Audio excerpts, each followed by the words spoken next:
Hello students, welcome in Angad research classes YouTube channel.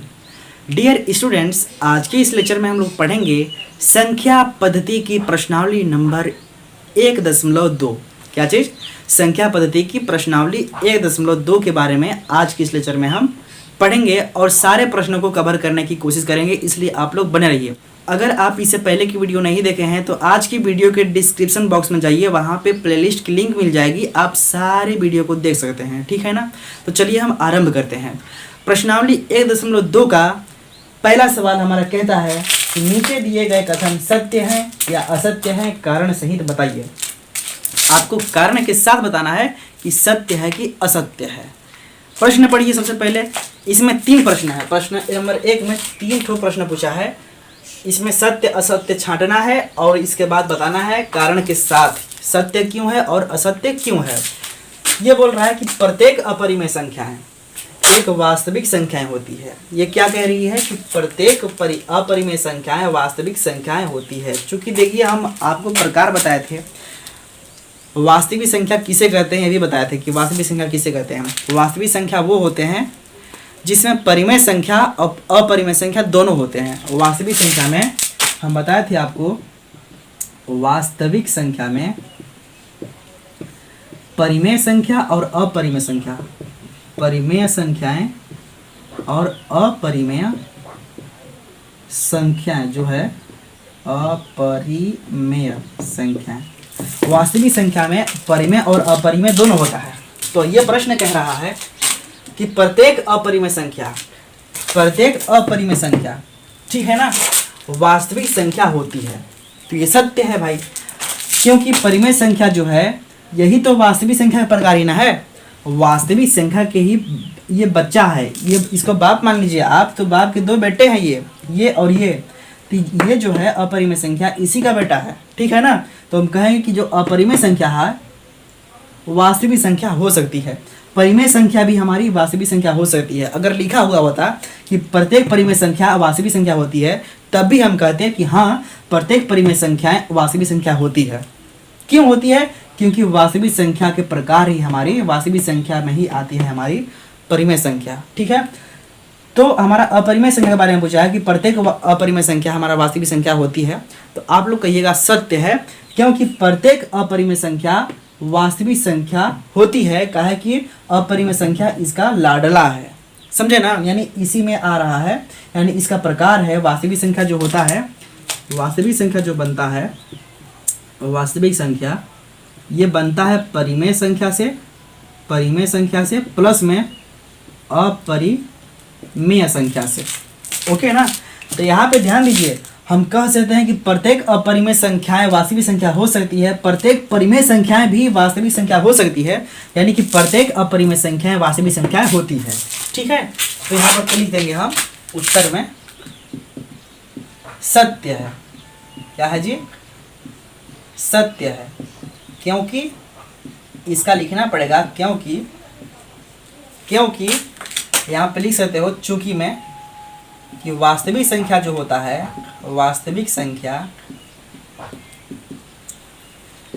इसमें परिमेय संख्या प्लस में अपरिमेय संख्या दोनों होता है। बस इतना ही लिख दो ना। कह रहा है कि प्रत्येक परिमेय संख्या एक वास्तविक संख्या होती है। परिमेय संख्या यानी प्रत्येक अपरिमेय संख्या क्या होती है जी? वास्तविक संख्या। तो अपरिमेय संख्या हमारा वास्तविक संख्या होती है, क्योंकि वास्तविक संख्या में ही परिमेय संख्या और अपरिमेय संख्या होती है, इसलिए हम अपरिमेय संख्या हमारा वास्तविक संख्या होती है। ठीक है ना? ये हो गया। दूसरा कह रहा है कि संख्या रेखा का प्रत्येक बिंदु, संख्या रेखा आप जानते होंगे ना, संख्या रेखा इस तरह का होता है। ध्यान दीजिएगा, संख्या रेखा इस तरह का होता है। यहाँ पर 0 है, इधर 1, इधर 2, इधर 3, इधर 4, इधर 5, डट डट डट अनंत तक। उल्टा जब जाएंगे -1, -2, -3 इस तरह से आएंगे। ठीक है? तो ये कह रहा है कि संख्या रेखा का प्रत्येक बिंदु, संख्या रेखा का प्रत्येक बिंदु यानी कि 1, 2, 3, 4, 5, 6, 7, 8 प्रत्येक बिंदु रूट में यम का होता है। रूट में यम का होता है, जहाँ पर यम एक प्राकृतिक संख्या है। यम क्या है? प्राकृतिक संख्या। प्राकृतिक संख्या वो होता है जो एक से चालू होता है। यानी संख्या रेखा का देखा जाए तो इधर के बारे में बात कर रहा है कि संख्या रेखा से उधर चलेंगे हम तो इधर की संख्या सब रूट में m के बराबर होता है। ऐसा करने की कोशिश कर रहा है, तो आपको बताना है कि ये संख्या सही है कि गलत। हम इसे क्यों मिटा रहे हैं, मिटा इसलिए रहे हैं, दरअसल ये यहाँ पर 0 होगा, -1 -2 -3, इसे इसलिए मिटा रहे हैं कि प्राकृतिक संख्या हमारा क्या है, यम। यम यहाँ पर प्राकृतिक संख्या है, प्राकृतिक संख्या हमेशा 1 से चालू होता है, इसलिए उसी संख्या रेखा में 1 से आगे वाली संख्या के बारे में कह रहा है। आगे वाली जो संख्या होती है वो रूट यम का होता है। आपको बताना है रूट यम का होता है कि नहीं होता है, सत्य है कि असत्य है, ये कोशिश कर रहा है आपको पूछने का। ये कह रहा है कि संख्या रेखा प्रत्येक बिंदु का मतलब अगर इसको देखा जाए 1, ठीक है, 1 का अगर हम रूट लिखते हैं, रूट में यम एक प्राकृतिक संख्या है, यम की जगह पर आप 1 रखिए पहले, फिर 2 रखिए, फिर 3 रखिए, 4 रखिए, 5 रखिए।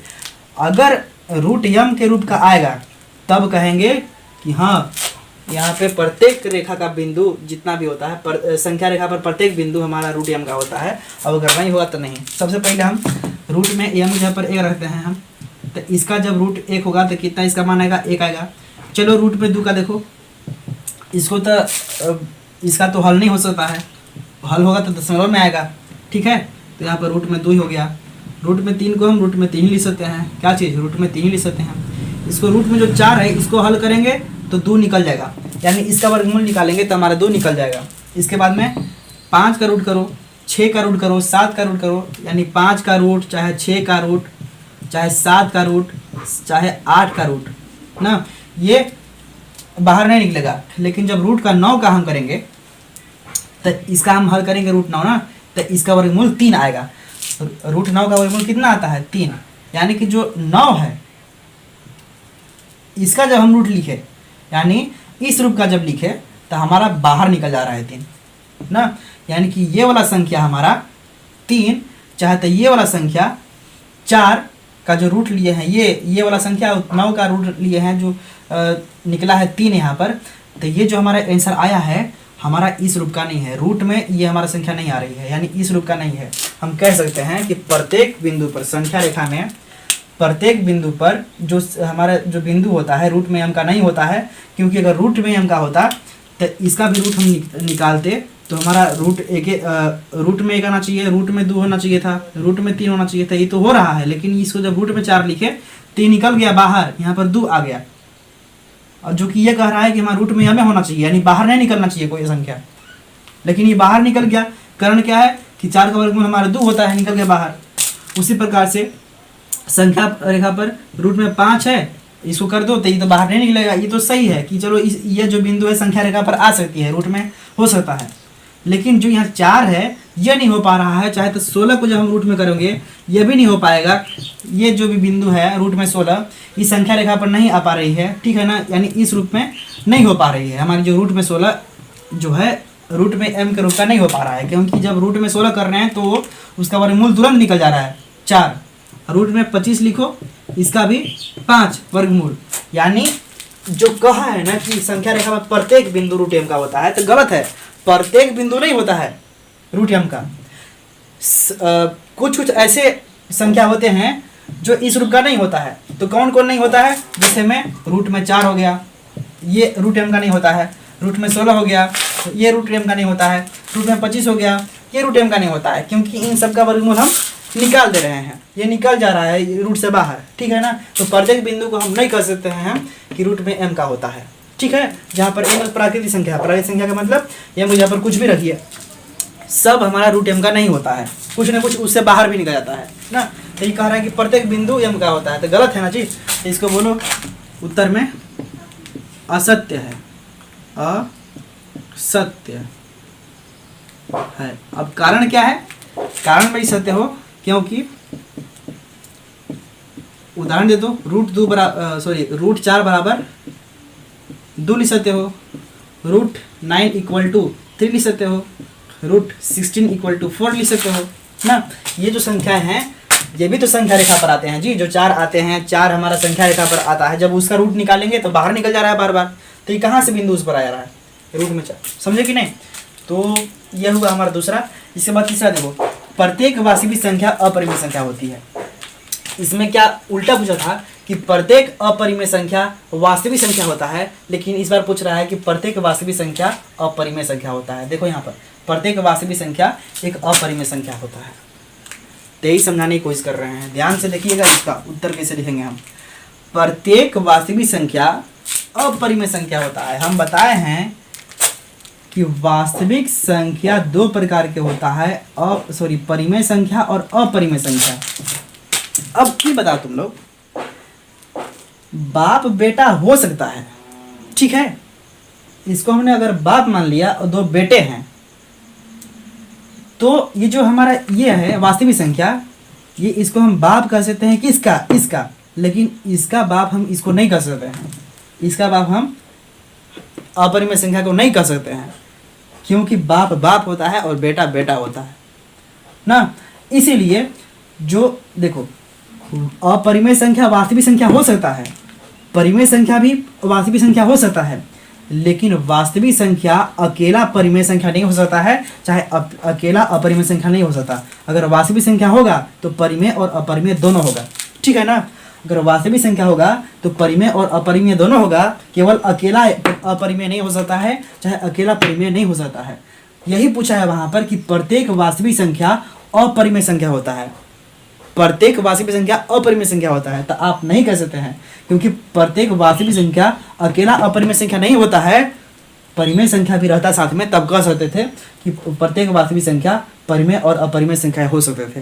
लेकिन उल्टा कह दिया है कि प्रत्येक वास्तविक संख्या केवल अपरिमेय संख्या होता है। नहीं ना, परिमेय संख्या भी कहता ना तो हम सत्य बोल सकते थे, लेकिन यहाँ पर कह रहा है कि प्रत्येक वास्तविक संख्या अपरिमेय संख्या होती है, तो ये असत्य है। क्या है जी?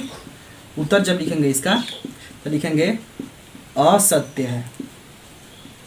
क्यों है? क्योंकि वास्तविक संख्या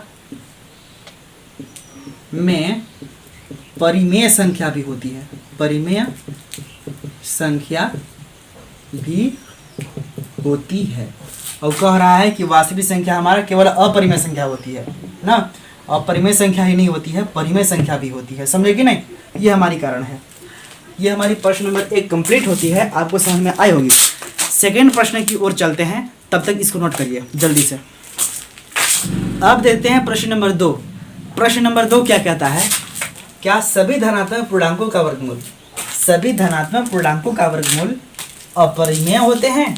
यदि नहीं तो एक ऐसी संख्या का वर्गमूल का उदाहरण दीजिए जो एक परिमेय संख्या होती है। आप लोग ये बताइए, कह रहा है कि क्या सभी धनात्मक पूर्णांकों का वर्गमूल अपरिमेय होता है? धनात्मक पूर्णांक किसे कहेंगे? आप लोग ये बताइए। आपको संख्या रेखा बताए थे हम, चाहे पूर्णांक के बारे में, जो सबसे पहला भाग वाला वीडियो में और दूसरा भाग वाला वीडियो में हमने संख्या पद्धति की जो वो होती है बेसिक पॉइंट, उसको हमने कवर किया है। आप नहीं देखे हैं तो आज की वीडियो के डिस्क्रिप्शन में जाइए, आप देखिए उनको, ठीक है ना। तभी समझ में आएगा, नहीं तो नहीं आएगा। लेकिन फिर भी हम यहाँ पर समझा दे रहे हैं, समझ में आ जाएगा, ठीक है। यहाँ पे ये 0 है, इधर 1 होता है, इधर 2 होता है, इधर 3, इधर 4, इधर 5, ऐसे ही 6, 7 उस तरह से चला जाएगा। इधर माइनस में आएंगे, -1 हो गया, -2, -3, -4, ठीक है, -5। पूर्णांक किसे कहते हैं जी? सबसे पहले ही देखो, अभी धनात्मक पूर्णांक है ना, पहले पूर्णांक देखो क्या होता है। पूर्णांक वो होता है जिसमें माइनस वाले भी आते हैं, 0 भी आता है और प्लस वाले भी आता है। तो ये सब क्या होगा? पूर्णांक उसको कहते हैं ना, जिसमें ऋणात्मक वाला भी संख्या रहेगा, 0 भी रहेगा और हमारा धनात्मक की संख्या भी रहेगा, तो उसको बोलेंगे हम पूर्णांक। लेकिन यहाँ पर कह रहा है कि सभी धनात्मक पूर्णांक के मतलब 0 से n वाला जो होता है धनात्मक पूर्णांक कहलाता है, 0 से इधर वाला रहता है उसको हम बोलते हैं ऋणात्मक पूर्णांक, ठीक है। तो हमें इसके बारे में, 0 से इधर वाला के बारे में बात नहीं करना है, हमें करना है सिर्फ इसके बारे में, क्या सभी धनात्मक पूर्णांकों का वर्गमूल अपरिमेय है? धनात्मक पूर्णांक जितने भी है, ये वाला, ये पूछ रहा है कि अगर इन सब का हम वर्गमूल निकालेंगे ना तो क्या अपरिमेय है, ये पूछ रहा है। और यदि नहीं है, मान लो अगर आप बताएंगे कि परिमेय संख्या है कि अपरिमेय संख्या नहीं है, वर्गमूल निकालने के बाद मतलब सभी पॉइंट का वर्गमूल निकालोगे तो परिमेय आना चाहिए, सॉरी अपरिमेय आना चाहिए, ये बोलने की कोशिश कर रहा है कि क्या सभी धनात्मक पूर्णांकों का वर्गमूल अपरिमेय है जब इनका वर्गमूल निकालेंगे हम, ठीक है। अगर वर्गमूल जो इसका नहीं निकलता है वही अपरिमेय होता है और जिसका निकल जाता है उसे परिमेय बोलते हैं, ठीक है। लेकिन पूछ रहा है कि संख्या रेखा पर जो भी धनात्मक पूर्णांक है, क्या प्रत्येक बिंदु का जो वर्गमूल निकालेंगे हम सभी अपरिमेय होते हैं, ये पहले पूछा है। फिर कहा है कि अगर ऐसा नहीं है, अगर सभी अपरिमेय नहीं होते हैं तो कुछ ऐसा संख्या का वर्गमूल निकालिए जो परिमेय होता है, यही ना कहा है। तो हम क्या करेंगे, सबसे पहले हम 1 का वर्गमूल निकालिए, तो यहाँ पर आ जा रहा है 1। 2 का वर्गमूल नहीं निकलता है, 3 का वर्गमूल नहीं निकलेगा, 4 का वर्गमूल निकलता है 2, ठीक है। अब देखिए 5 का वर्गमूल नहीं निकलेगा, 6 का वर्गमूल नहीं निकलेगा। वर्गमूल कैसे निकलता है जी, जैसे 4 का वर्गमूल 2 कैसे आया, जैसे 4 है ना, इसको हम लिख सकते हैं रूट में 2 गुणे 2, अगर जोड़ा बन रहा है तो 1 से 2 हम बाहर निकाल देंगे, ठीक है। तो ये हो गया वर्गमूल इसका, यानी इसका वर्गमूल यानी 4 का 2 हो जाता है। 5 का नहीं होता है, 6 का नहीं होता है वर्गमूल, 7 का नहीं निकलता है, 8 का नहीं निकलता है, 9 का लेकिन निकलता है। जो 9 है रूट में, इसको हम लिख सकते हैं 3 गुणे 3, रूट के अंदर जब जोड़ा बन गया तो 1 से 3 बाहर निकाल लीजिए, तो ये हो गया वर्गमूल इसका। इसके बाद में रूट में 10 का नहीं होता है, रूट में 11 का, रूट में 12 का, रूट में 13, रूट में 14, रूट में 15, रूट में 16। देखिए रूट में जो 16 है ना, इसका वर्गमूल निकलेगा। रूट में जो 16 है इसको लिख सकते हैं रूट में 4 गुणे 4, ठीक है। और एक जोड़ा बन गया है, एक बाहर निकाल सकते हो, तो इसका वर्गमूल कितना आता है 4 ना। यानी कि ये भी अपरिमेय है, ये भी अपरिमेय है, लेकिन 4 हमारा परिमेय है। कहा है कि 4 का वर्गमूल निकल जा रहा है तो परिमेय है।